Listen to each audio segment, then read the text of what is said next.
Welcome to Act 2 by Choosing Him Ministries with Tisha James and Andrew Pate, a place where life stories are told, encouragement is shared, and hope is found. Hey, listeners, we are so excited this morning. We have Behki Fuller with us. You guys, Behki and I go back so far. We went to college together, so we've known each other a hot minute, but sadly, I haven't seen your face live. I mean, we haven't seen each other probably since college, I would say. No. Yeah, I know. So wow. Facebook. I'm telling you, y'all know, like, I have beef with Facebook half the time, but there are so many good things about it. And one of them is that you get to keep up with people who live far away and see their sweet faces and their children grow up. So that has been my pleasure to watch Behki's family for the past 10 years on Facebook and keep up with her that way. But Behki, just good morning. Good morning, Behki. Thank you for being here this morning. Thank you for having me. We're so excited. We're so excited. So we typically just start off with just asking just a little bit, just tell us a little bit about yourself, a little bit about your testimony. Okay. Well, I'm Behki Fuller. And first off, I want to say, like, when I listen to y'all's podcast every week, y'all have some amazing women that come on, and like people who've written books or people who have their own podcasts, people who run nonprofit organizations. And I'm like, well, how on earth do I introduce myself? I don't feel like I have a whole lot going on. So, but I live in Northwest Georgia, and I work nights at the local hospital. I've been doing that for 20 years, and I have 3 children. And when I'm not at work, I'm just playing Uber to them and shuffling them from activity to activity. And so that's it. And like, when I was thinking about the fact that I don't have like a fancy platform or anything, I was like, any of us that call ourselves followers of Christ, like, our day-to-day life is our ministry. Like, every person we come in contact with, every situation we're in, our jobs, whatever, like, those are opportunities to share the light of Christ with others. And so I have to remind myself not to minimize where I'm at in life. This is where God has me, and he can use me whether I have a fancy platform or not. So I'm just doing the best I can with it. It's interesting that you say that, Behki, because my cousin is a nurse too. And I feel like with COVID and just everything, that ministry kind of got shut down. So what we would consider maybe a platform of people speaking out to people got silenced. And what was just highlighted was the nurses, the one-on-one, the people who actually got to be with people. And that was the ministry that just exploded in a whole different way. And I'm talking with her, just the impact that you have on a one-on-one person that trickles out and exponentially is amazing. And I mean, we're like, once we get through COVID, we'll figure out what consequences or trickles down from there. Stories that are going to come out of how people touched each other's lives and how selflessly you showed up to work when you were exhausted and you were trying to keep your family together and trying to keep your kids, navigating through a pandemic, which none of us ever thought, but that you poured into people that you took care of. I mean, I just one day, I don't think none of us will ever know until we get to heaven, that how many factors that went into changing lives. Very true. Cool. It's cool. Very so yes, true. Your platform is huge. Don't minimize that at all. Exactly. So we kind of just wanted to talk to you a little bit about just an Act 2 that you have in recent years kind of encountered. For those of you who probably nobody knows, except people who knows Behki personally, that you were diagnosed with MS. How many years ago was that? It's been about 5 years now. So, yeah. I had to add that up today. I was like, how long has it been? But yeah, it's been almost 5 years. That's amazing. That's crazy. Time flies. It does, because when I was telling Tisha about it, I was like, I think it's been 2 or 3 years. And so 5 years, it does. Time flies. So, so tell us a little bit about that diagnosis, a little bit about what MS is for those of us who don't know, and just how did God kind of prepare you for that in your heart, and what has been your journey so far? Yeah. So MS, the fancier word is multiple sclerosis, which is an autoimmune disease. And there's a lot of those out there these days. I feel like autoimmune diseases are on the rise. So this one in particular is basically your nerves are attacking your body. So if you think about anything in your body that your nerves control, that's what gets affected. So most commonly we lose the ability to move, some people are in wheelchairs, you can't walk, you can lose your vision, cognitive issues and mental relapse, that kind of stuff is all affected by it. So it affects different people differently. So there's more aggressive forms, less aggressive, and you kind of don't know what you have until it plays itself out. And you can go years in a good space and then wake up one day like I did and not be able to feel half your body. And that's what happened to me. So that's how I just, I laid down to take a nap one night before my night shift. And literally I woke up and like could not feel the left side of my body. So like you drew a line down my body, it was like left side of the body felt nothing. Right side was like business as usual. Very weird feeling. And I was like, being medically minded, I knew something was wrong. I was like, this is not good. But in my mind, I was like, I bet I slept wrong. You know, like I probably laid on the pillow weird, got a pinched nerve in my neck, like something like that. Maybe that's what's happening. So I just went on to work. And that night, one of the neuroradiologists, I work in radiology, I do CAT scans. So one of the neuroradiologists was standing there talking. And I was like, hey, let me ask you, why do you think I can't feel the left side of my body? Isn't that weird? And he was sipping his coffee, and I'll never forget. He was like, well, you better make sure you don't have MS. And I was like, huh? And it just like hit me. Like, I just knew in my soul at that moment, he was right. I was like, oh my gosh, that's exactly what this is. And so talking about how God prepared me, this isn't so much about my heart, but about having us in the right places at the right time. And so I was working at a hospital, has a great neuro facility, and the radiologist actually ordered me an MRI. I didn't have to go to the doctor.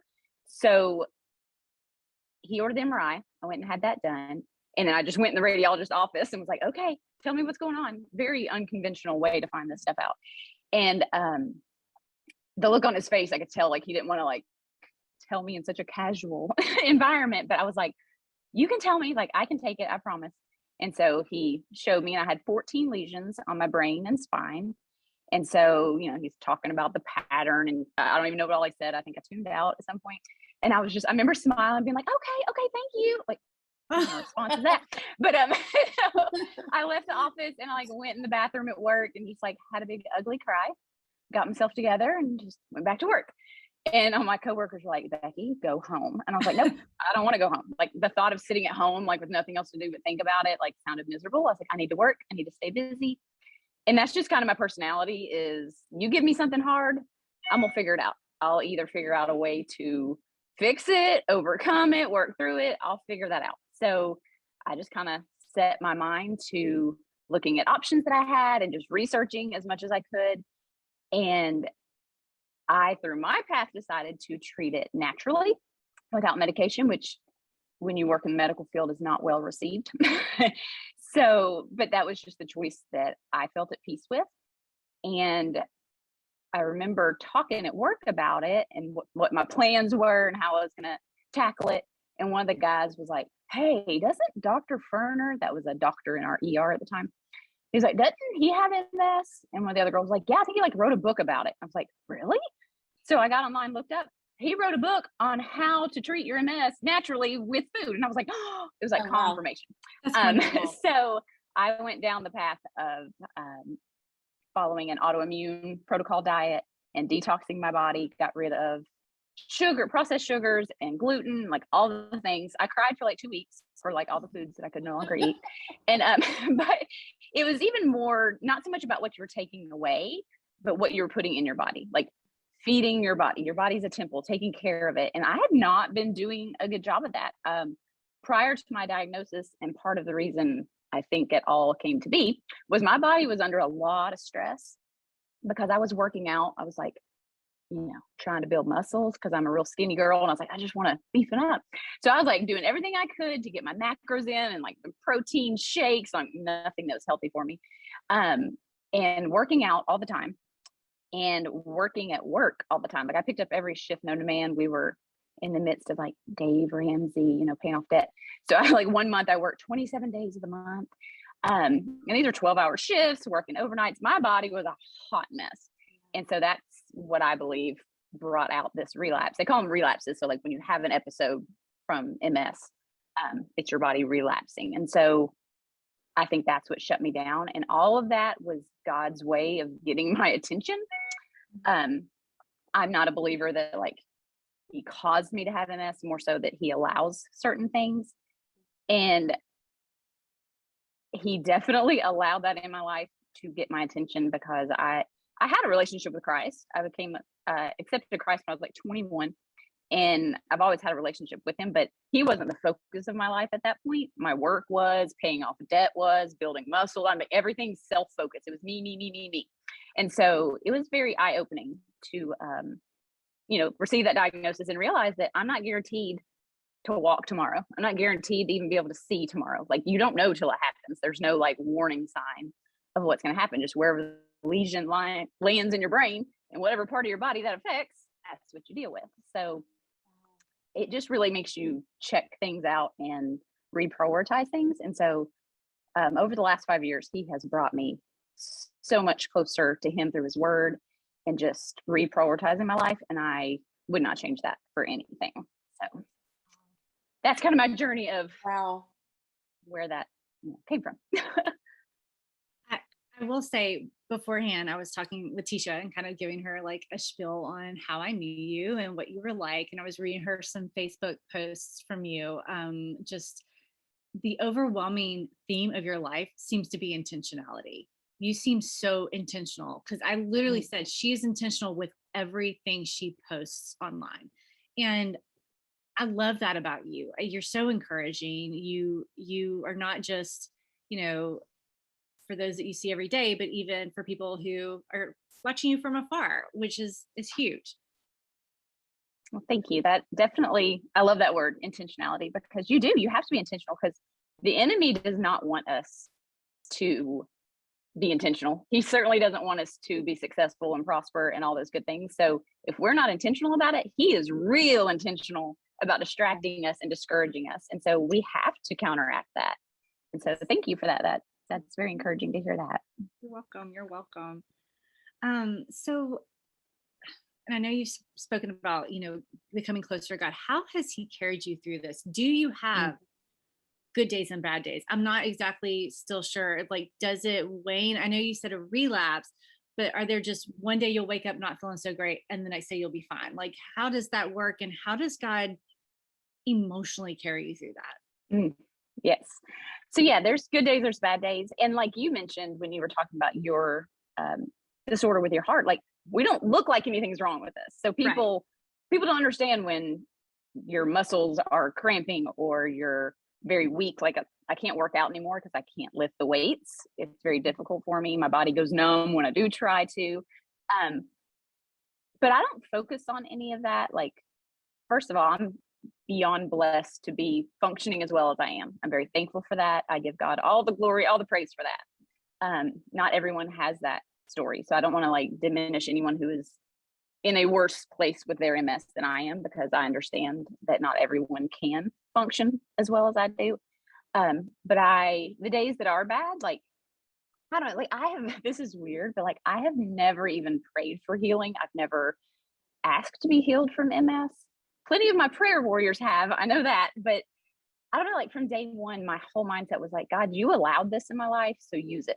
Like, that's been my focus. So I don't know, I don't focus on the bad stuff. That sounds like I've got it all together. I don't. I'm a hot mess, I promise. But for whatever reason, like, I just choose not to consume myself with what's not going right and try to focus on what I can do well. And that's just kind of my mindset. And that has to come from God, because that is not a normal human mindset. And so that's just my outlook on it. So it doesn't, like, I don't ever want MS to define me. Like, I don't ever want to be like, oh, Behki, she's got MS. Like, and I understand that when my physical abilities weaken, and if I am in a wheelchair one day, it's going to be more obvious that I have something going on. But I hope that that's not what people think of me. I hope that's not like how I'm defined. And so I'm very intentional about making sure that I don't focus and highlight the things that aren't going well, if that makes sense. No, that makes complete sense. And I think having a thankful heart is a huge thing, because we always teach our children be thankful, be thankful, be thankful. But we're the first to sometimes be grouchy about what God has handed us. So Right. You spent your whole life teaching your kid this. You should be able to follow it too. So the fact that you do that is huge and very inspiring, because I don't do it well all the time. Let me assure you. That's my goal. That's my intentions, but I know I fail at it. I'm sure my husband would probably agree to that. everybody has hard days. That's okay. That's okay. Yeah. But an overarching theme of Right. being thankful is amazing. So that's great.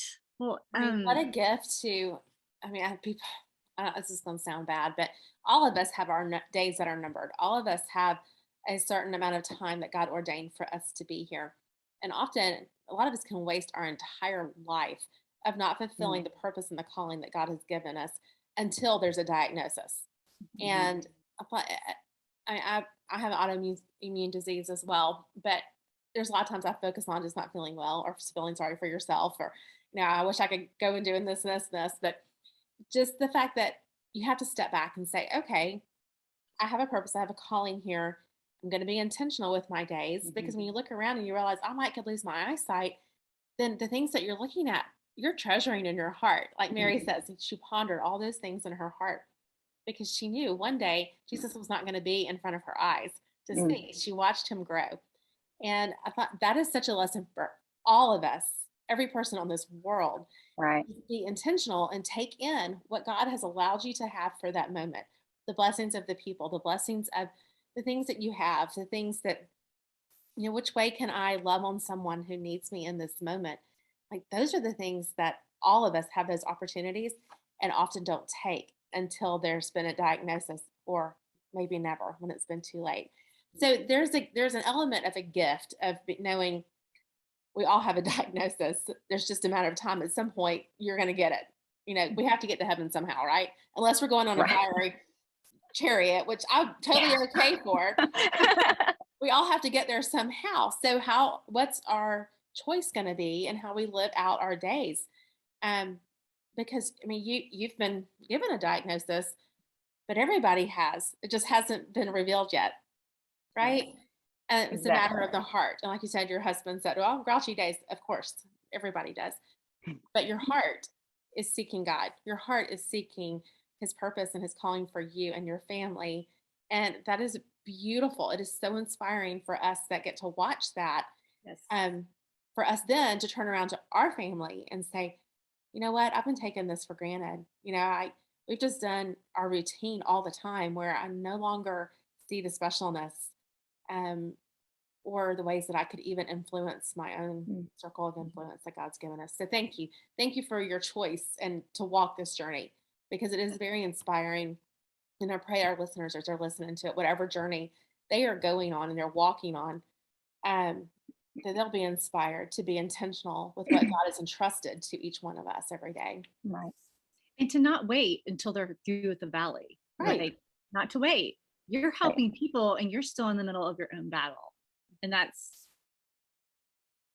what I also want to say, a lot of people, for anybody who's going through like a health crisis of any kind, really, or something that they're struggling with, like, you can sometimes be like, why is God doing this? Like, why am I going through this? And the thing is, like, that wasn't God's plan. Like, he made us perfect in his image. Sin is what came in and ruined it. So, like, our bodies aren't going to last forever. Like Tisha said, like, we're all going to be diagnosed with something. We're all going to die at some point. But remembering that, like, that wasn't God's plan. That wasn't God's heart for us to have to go through this. This wasn't his plan. His plan was perfection. It was the sin in the Garden of Eden that ruined that perfection. And so the promise he has for us, though, is that we don't have to stay in that. Like, he promises that if we trust him and follow him, he's going to make it right again. And that time, it's forever. And so that's what I cling to, is not so much looking at why it's happening, but what I have to look forward to. Yes, absolutely. All of this is so inspiring. And I think you're going to leave a huge legacy for multiple reasons. But we always ask our guests, what legacy do you want to leave? And this could be for your kids or overall. What does that legacy look like for you? For me, like, when I think of legacy, I think of, like, what's left behind when you're gone. And the only legacy I want to leave is that I love the Lord with all my heart, with all my mind, and with all my soul. And I don't want to leave a doubt in anyone's mind, especially anyone who loves me. The best thing you can do for those that love you is give them that assurance of where you are and that I'm in eternity with my Savior, and that's where I want to be. So that's the legacy I want to leave behind. I want, like in, I think First Peter verses 6 or 7, I'm going to paraphrase this, but it talks about how we're allowed to go through suffering, and it's going to be for a brief time. And the purpose of it is to strengthen our faith, and how in the end, the purpose will be to show God's glory and honor. And that's what I want at the end of my life. I hope it reflects his glory, his honor. I hope that I've represented him well, and that when I get to see him face to face, you get to hear, well done, my good and faithful servant. Like that's what I want more than anything. And so for my legacy behind, I want that assurance in everyone's mind who ever knew me of where I stand, who I am, who I belong to. That's beautiful. That is beautiful. And that's what I heard, this one sentence that I'm going to keep reminding myself is I want to represent him well. And I love that. Yes. And you represent God beautifully. You do. We always ask people if people want to connect with you or just put a face with your sweet little voice that, by the way, sounds like Julia Roberts. I don't know if anybody else can, the whole time I've been like, wow, she sounds just like Julia Roberts. And then I'm looking, I'm like, she kind of looks like her too. So if you want to know what color her hair is, you have to go on YouTube to watch the video, because we're not going to tell you. Right. I don't look like Julia Roberts, I assure you, people. You do. You are just beautiful, and your skin is glowing. You really do exude Christ, and it just shows in your face. But how can people connect with you if they're wanting to? Because honestly, I will say, anything you post on Facebook, I just love. You posted something a couple of weeks ago about a woman that you helped at the hospital, and how she saw your tattoo of Jesus on your arm, and how that led to a conversation. And that's huge. And that it was such an inspiring, and again, a story that tendered my own heart to, I got to be intentional. You have to be intentional. And you have to listen to the Holy Spirit when he talks to your heart.